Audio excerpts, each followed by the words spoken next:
This is a Lotus Biscoff biscuit. In today's video, I'm going to make a massive one. Why? Just fancy doing it and I'm peckish.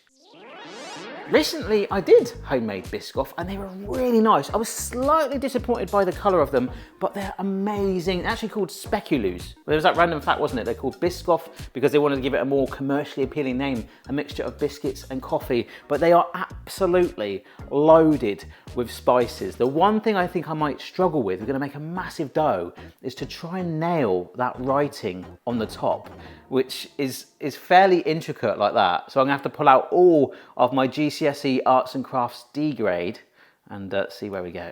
We've got ground cloves, ground allspice, ground ginger, ground nutmeg, ground cinnamon. A lot of grounding, but also sounds like a Spice Girls tribute act. In fact, if you want to save some money, as we found out, allspice just kind of contains the rest, so just dump it all in there. Or you could also raid your dad's aftershave cupboard for his Old Spice. There's a little bit of cheeky bicarbonate of soda and baking powder. That's not very exciting, really, along with some plain flour. So I'm just going to dump this in. Are you hungry, Tom? I am.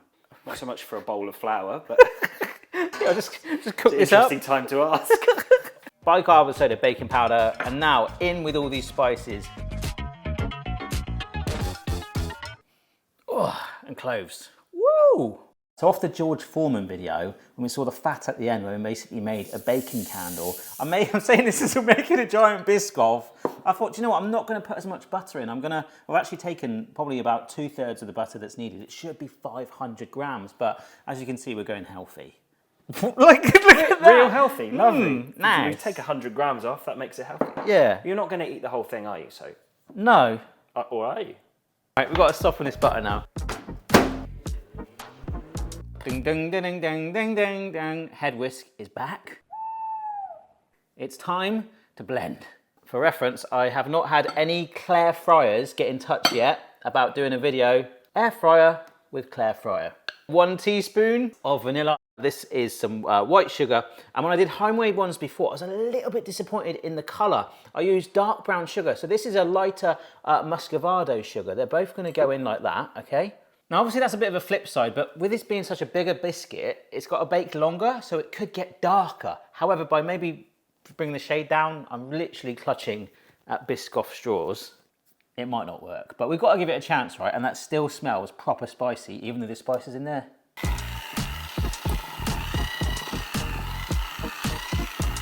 And now it's not just a blended slab, a brick of butter, like how we described it earlier, Tom, right? Like, it's... Yeah, we could have built a house with it earlier, I think, couldn't we? Yeah, like just a block. It now looks like quite tasty. I mean, it's effectively buttercream. Which is really nice. But yep, back to spice. Let's let 2 become 1. The buttery mix goes with the flour now. I've done this the wrong way. You would want to be adding flour into this mixture gradually. However, as you know, we've reduced down the butter. I'm feeling fairly confident, and also human error, that I put the flour in the wrong thing. It is much easier to sprinkle flour into this buttery mass. However, you know, that's my punishment. Get in there.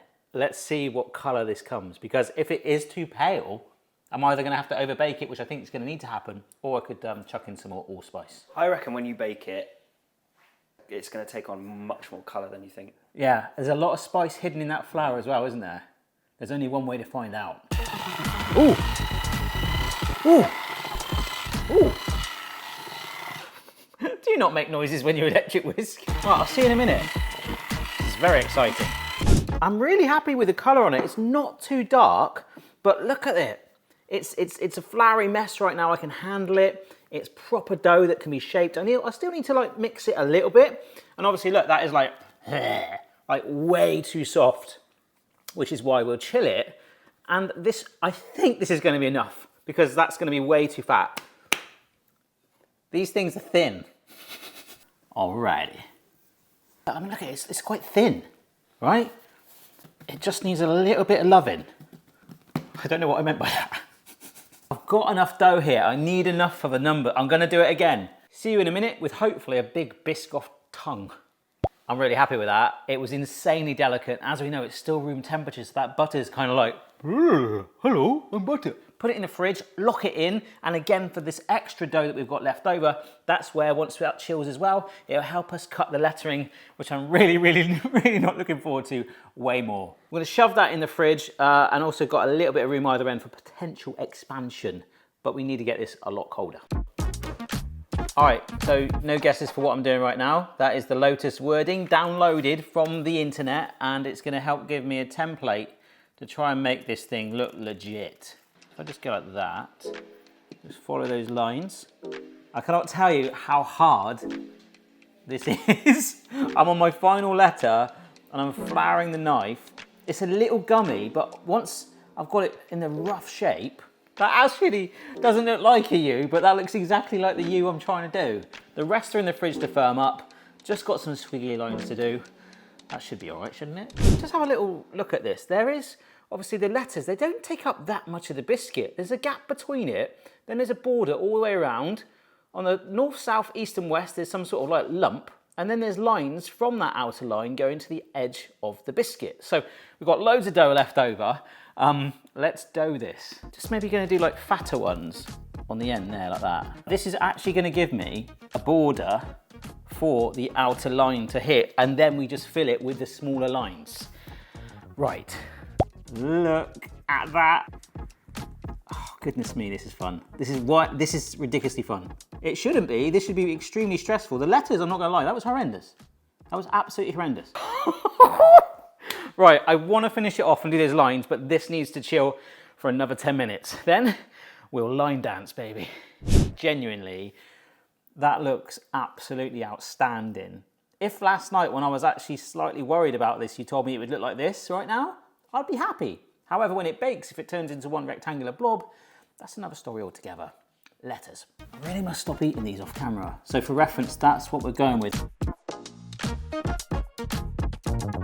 I can guess from there that it look, oh wow, I'm really, really happy with that.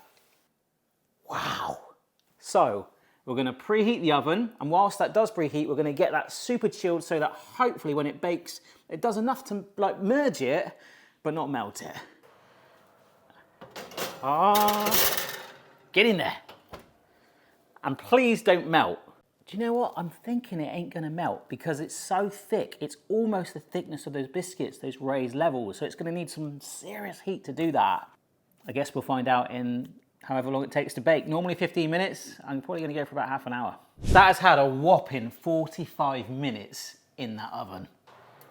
Woo! Smell that spice. Huh? Look at that, look at that. Oh my gosh, that's so near my arm. Wow, don't do that. I am really happy with the color difference there. It's like just gigantic. If I baked it even further, we could get that real snap on there, what these get. Because it was rolled out slightly thicker and indeed with the lettering on top, it's gonna be like slightly more cookie-like, and I am certainly not against that. Indeed, like most things when you take it out of the oven, if I try and move this at all right now, it's just gonna go meh. So I'm gonna let this cool down, and we'll see you in about 5 hours. And that is looking amazing. Look at it. It looks so good. Oh my gosh. Well, here we go. I am over the moon with how that looks. Let's just slide it off here. As it's cooled down, it has got stronger. Look at this thing. It's absolutely amazing.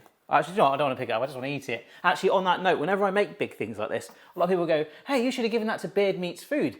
Thanks to the people on Twitter that actually suggested that, because we've reached out and it does look like there will be a video happening soon. So some suggestions for that would be very welcome. But for me right now, I've got my own beard. I've got Tom, right? We can do this. Yeah? Yeah. I'm not sure I can eat all of that, mate. Oh my gosh. As it's cooled down, look, you've got that real spicy smell, lovely crunch.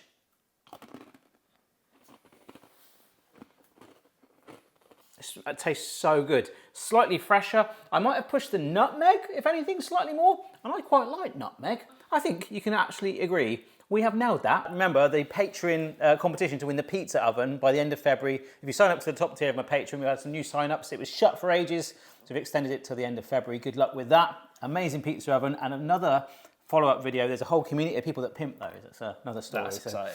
Yeah, so what do you think? That tastes like a Biscoff.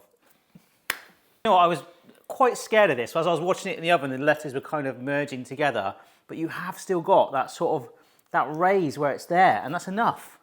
It's enough. It's holding together so well when you lift it as well. So sounds like me. Check out the rest of the playlist with a mega food like this, and maybe the last video with the banana tea. Very cool indeed. And we'll see you next time. Ciao, ciao. Shall we just slice through the middle? And just see... That's a bit cakey. Yeah. Oh my God. I prefer that. Not got the crunch. It's a bit more... Biscoff cake? Yeah. It is a cake. Almost like brownie. Mmm.